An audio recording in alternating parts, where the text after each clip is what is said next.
The National. From the Canadian Broadcasting Centre.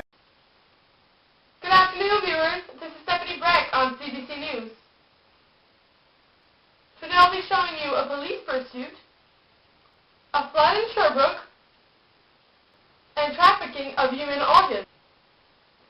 The most gruesome expression of international social inequality is the trade in human organs, and more particularly how people have become selfish by destroying and murdering people for their organs. I'll now pass the camera to Stephen Brett, who has interviewed a few people on trafficking of human organs. Thank you, Stephanie. First of all, now, this morning I had an interview with Miss Martin from the United Nations, and we talked about what's happening in Egypt right now. Hi. We, of course, United Nations, we do not accept what is happening right now, specifically in Egypt, because of organ trade, human trafficking.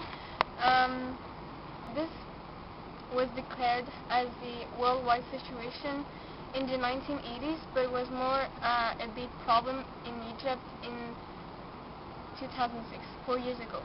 People are doing that because they don't have money, they need to drink, they need to eat. In other words, they have to survive. Okay, so I had an interview with Miss Sophie, and she's an expert, and she had the point of view of the offenders and where did it come from.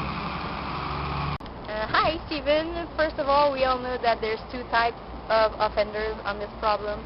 First of all, the doctors who are corrupt and who make that for money only, because it's a market. Organ traffic is on the black market. But at the beginning, we have to think that the black market is a market, and the way it works, it's with the offer and the ask. If there is no ask, there will be no offer.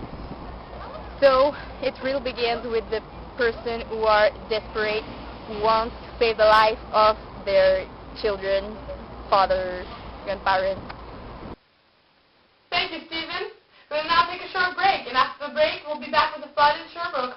You're listening to CBC News.